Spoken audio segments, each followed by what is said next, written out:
Hey guys, welcome back to part 2 of daily number 593, where we're talking about Hellbat Marauder being so good. A lot of people like to say just the Hellbat, but it's Hellbat Marauder that's really good. It's that combination of the two.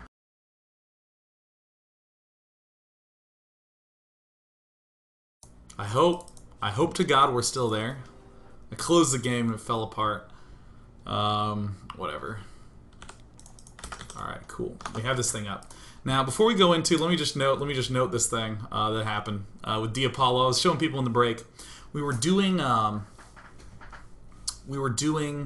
outro at the OGN Studios, and there's a Korean broadcast and our broadcast. The only thing different that's going on between them is whether you're seeing us or them. But other than that, the video's all the same. You're seeing the same camera shots of the audience and all that stuff. So we're all in the English stream, and we're like, all right, guys, it was a great day 2. Can't wait to see you back here for day... that was a great match. Can't wait to see you coming back for the next round of 8 match. Stay tuned here. All right, guys, peace out, signing out. And then I nodded. You're about to see this GIF. I nodded, and then the camera didn't go. So the GIF's looping. All right, hold on, here it comes. So I signed out, and that right here is when I nodded. And then I looked at the Apollo, and I nodded, and I looked back. And then we're still on, so I just shake Apollo's hand, and right there, when he's shaking his finger, he says, "Don't you lose it. Don't you lose it." So that's what happened. So you'll see him say it right here. Here it is, coming up. So I'm nodding. I look at Apollo. After I shake his hand, he says, "Don't you lose it." I'm like, "No, you too."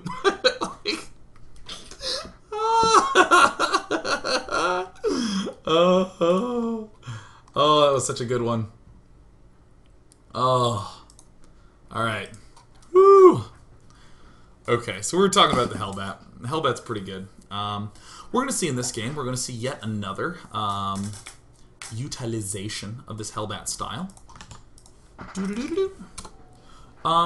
a rather weird position. One of these other principles that we're going to get to see here is that we want to be engaging in mid to small numbers. Like a lot. The biggest tool that we're leveraging is how strong the Marauder is in those mid to small numbers. Oh, so good. Eating a little Chipotle. Good to be home. Drinking a little coffee. Good to be awake. Alright, cool. Okay, so we're going to see Ryung do kind of a weird opening, but we'll be able to explain it. And I like this game after the first game we saw because we can see that we don't exactly have to have a strict opening. We can sort of do as we please. So +1. Go. Sort of look at things from the Ryung cam. He goes for Reactor first, and he's actually going to go double Reaper. Now, why would you do this? Because most Protosses don't scout. And if a Protoss hits around 4 minutes and sees nothing, maybe 4:15, he's going to be thinking, he didn't go Reaper, and he's just going to cut everything. But if you're Ryung and you're going for double Reaper delayed, you can show up and you can actually pick off a Stalker without too much difficulty with 2 Reapers, because you just shoot it, pull one back, shoot a little longer, and pull that one back, and then heal, and then go in again. So, unfortunately, Hero just scouts it. So first Zealot, pretty common thing for Protoss to do, so that way Terran can't build an engineering bay and block the expansion. So Hero hangs here. He saw it finish, so he's going to wait about 25 seconds, because that's as long as the Marine takes, and now he knows for a fact that Reapers are coming, because he's seen this building, but there haven't really been any Marines popping out. So that's when we see this Stalker as a response. I'll actually back up a little bit. So see, this finishes. This thing coming up, and then, oh yeah, I haven't seen Marines pop out. Let's get that Stalker going. So an expand, and then followed up by Marines, and soon enough a Pectori.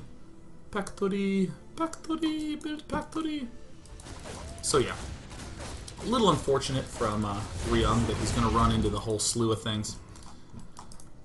But now we're going to start to see things go bad.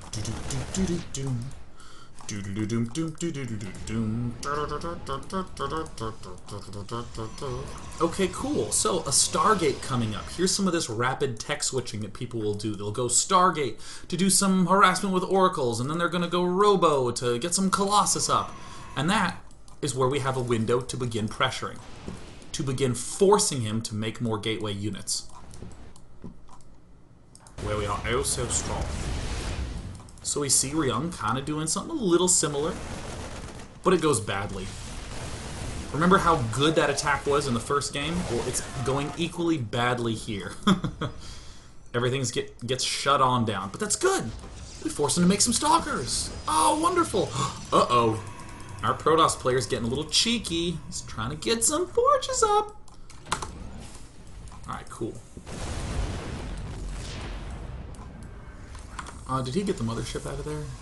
No, I think he had to rebuild it. Yeah, he lost it. So this is going badly for Ryung. This is just terrible. This is just, oh god, we haven't done anything hellbatty-like. We're just kind of doing our usual thing. How many workers have we lost? Oh no, I restarted the replay. I leaned back while I was trying to open this tab up. Alright, 10 workers. No, I restarted again. Fuck. Alright, there we go. If you need me, I'll just be sitting here being extremely good at my job. You know what's so great in all this? Oh, look how low that sentry count is. Yeah, look how low that sentry count is. Okay, so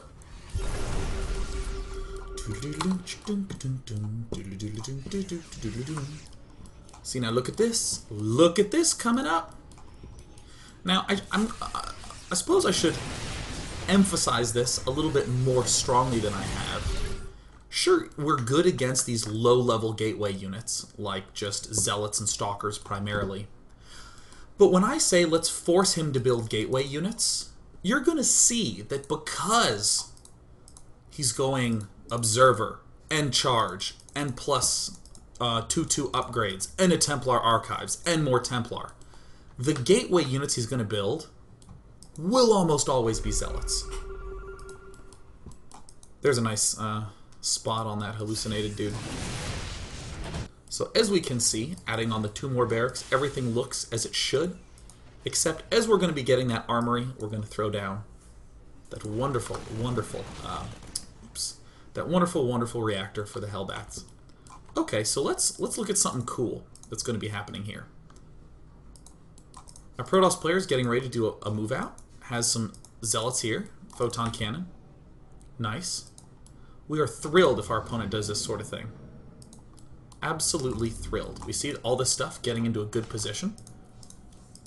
Why can't I click on these warping and zealots? Rats. Oh well. 1 warp and round back here because there's no pylon coming up at the front. And then, oh no, it's a medevac drop. Look at all this useless fodder being placed at the back. This sort of drop looks useless. It looks like it's not really going to do damage.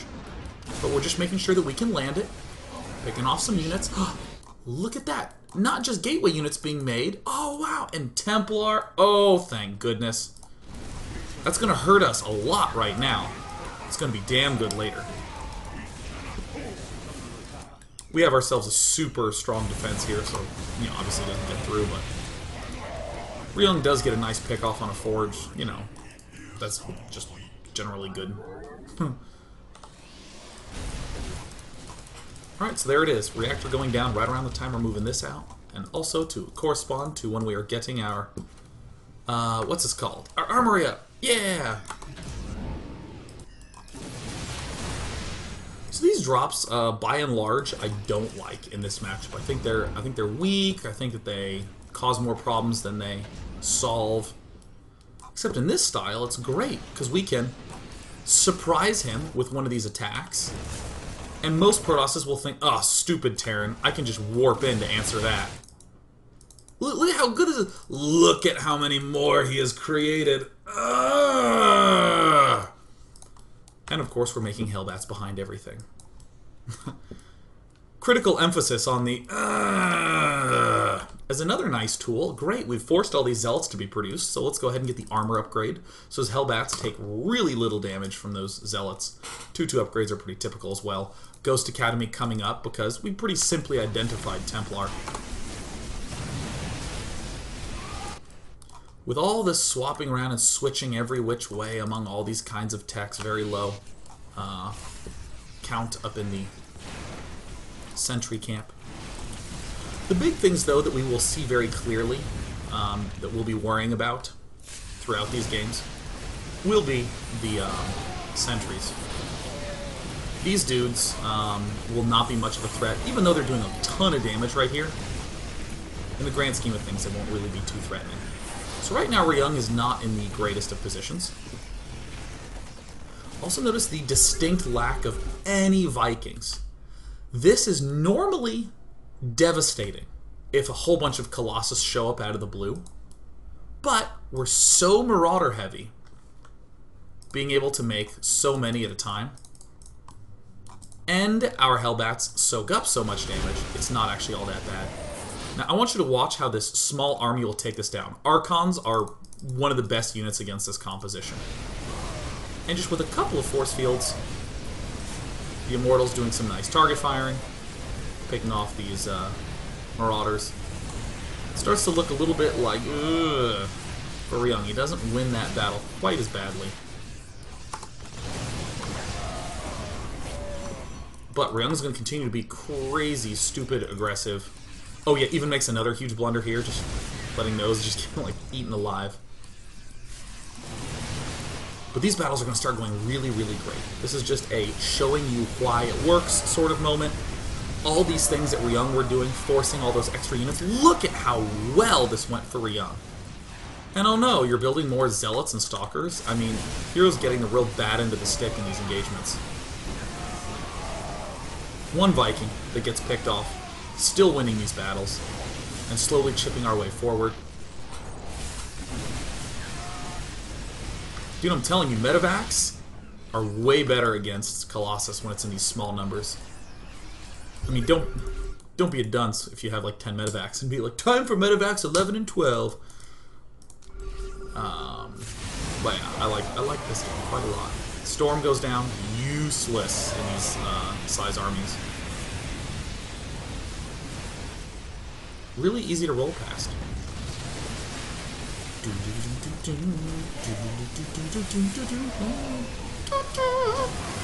In other words, the traditional style of engaging a Terran army, which is like speed zealots backed up by Colossus Storm, doesn't work.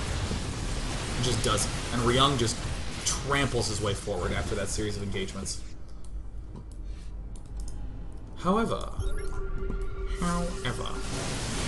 I'm going to show you a game that goes as cleanly for Ryung as humanly possible, and yet he just gets cruncharooed. I don't think I need to show too much more of this game because it's so clear that Ryung has got this one in the bag. Maybe we'll just watch this fight in action. One of the things that's nice is that we don't actually have any ghosts here, and we didn't need any because we can attack so well that we can easily force Protoss into bad engagements. Like this one. This was quite bad. Alright, come on. Come on, game. Come on, wrap up. I'm pretty sure this is GG soon. Alright, there we go. Nice. Cool, cool. So now what I want to do is I want to look at a really fast game. Really quick game. Alright. Just some crack-a-ruin. Alright, cool. What we're first going to do in this game is we're going to look at it from Ryung's point of view. We're going to look at it to see how perfectly his build order goes. Just elegant, clean, straightforward. And so that'll give us a sort of a baseline as to Ryung's build. And then we're going to look at Hero's structure, and we're going to talk through that a little bit more slowly, but still go pretty quickly through everything leading up to this attack. So first, let's go ahead and look at things from Ryung's point of view. Sets up his screen hotkeys. What we're going to see Ryung do is a kind of cutesy, fast upgrade build, but he is going to go straight for that sucker. He actually goes command center first. Oh, how wonderful. He follows it up with not one, but 2 barracks, and is going to be quite greedy, getting himself another supply depot and a 3rd barracks up. Not before he gets his bunker, but still very, very early. Here's the 3rd barracks coming up, thoink, and then his 2 geysers as well. Getting very, very, very juicy tech heavy. So he holds some stuff off in units lost tab. He's lost nothing. He's just killed off a probe. I'm sure everyone knows what a tech lab does. I'm sure everyone knows what an engineering bay does. But do note, that's a very early engineering bay. Time warp largely wasted. In fact, in our units lost tab, we still haven't lost anything. Great. So we're getting stim. We're getting +1 infantry weapons. We're getting that factory up. This is as well as something can go for us. As a Terran player, we've been left pretty much unabated. We can't see what he's doing. We don't care that much because we have a build order, friends. As we're getting our starport up, we get our extra add-ons. So now we have stim, combat shield soon to follow. Get those medevacs. Get that combat shield. It happens at some point. Doesn't matter. It's gonna happen. 2 more barracks pop down immediately. Ooh, 3rd command center. Notice how early this 3rd command center is. Yeah. Factory getting the reactor add-on. Very early transitioning into that hellbat play. We already have +2 going down. Look at this, 10 minutes +2, +1. A war prism goes into our base. It's a hallucination. We kill the hallucination off mercilessly. Getting all our 1-1 ups. There's the scan. Okay, cool. He's actually trying to do one of these cutesy tech to everything sort of builds. Nice. Do. We do a poke in, and then he begins to move out to attack. You know, our combat shield's a little slow, but we're actually up with more than enough time. So I want you to just look at this and notice how good this is fundamentally for us. +1/+1 is done. We're gonna have 4 hellbats out during this attack. We have a lot of marines and some marauders. This is quite solid. Hero, on the other hand, is going to do something that's a little bit more old school, something that I think will increasingly become new school. Well, actually, I should just say it'll increasingly become what people do because they hate dying.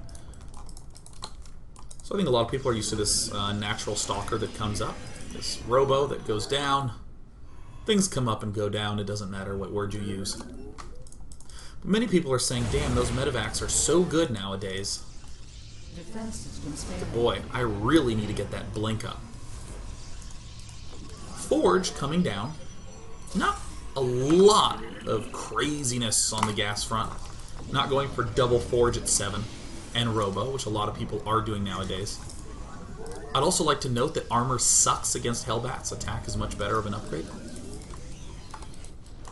These gases are down. This robo's coming up before 8. How wonderful. But we're also getting a Twilight Council.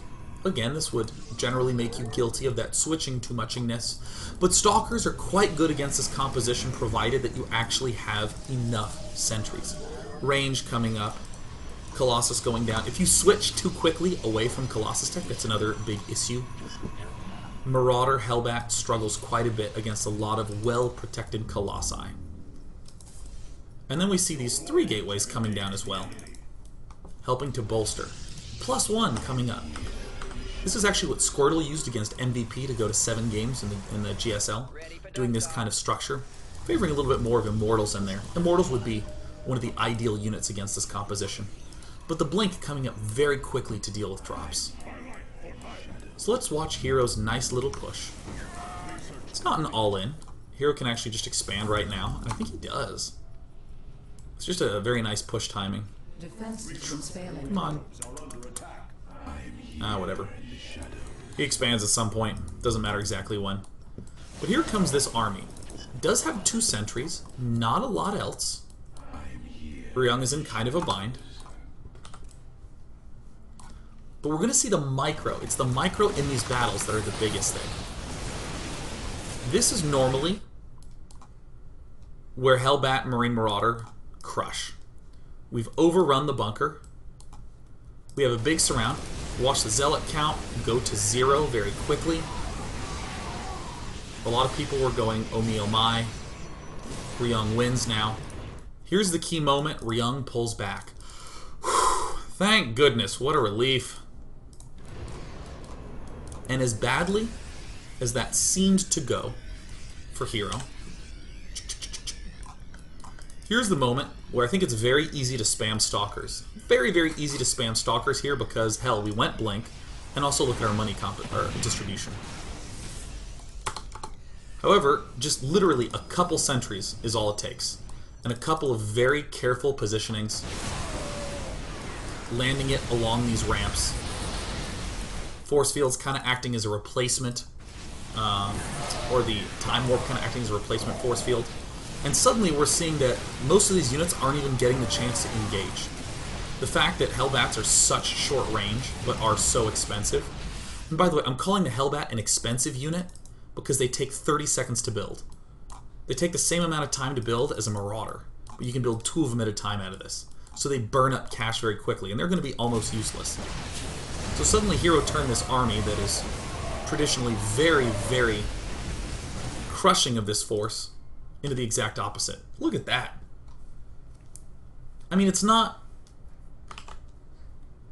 like that, all that complicated of an answer, but I think that it takes some time for Protosses to go, oh, okay, time for some serious mid-game sentry action going on. And it's the mid-game where you really need to shine, because beyond that, ghosts begin to kick into gear, which can be a real pain. But I mean, honestly, Immortal Sentry Stalker will crush this force just stunningly badly. Stunningly badly. If Terran's dumb and just keeps going. I mean, there's a lot of Terrans who will smartly pull back and readjust their engagement angles, who will be a little more cautious of what they do, and who will begin just, frankly, building more Marines and getting ghosts earlier. But still, I just want to briefly let Protosses know there's hope. What I want to do, actually, is I want to show a game where Ryung, in part 3, we're going to show a game where Ryung makes a huge error. And we're going to see how that impacts the game. Let me rephrase that. We're going to see Ryung unable to put pressure on Hero in the same way that he did in the first few games. So we won't see that sort of gateway unit flood. And we'll see how that hurts him coming up. So stay tuned.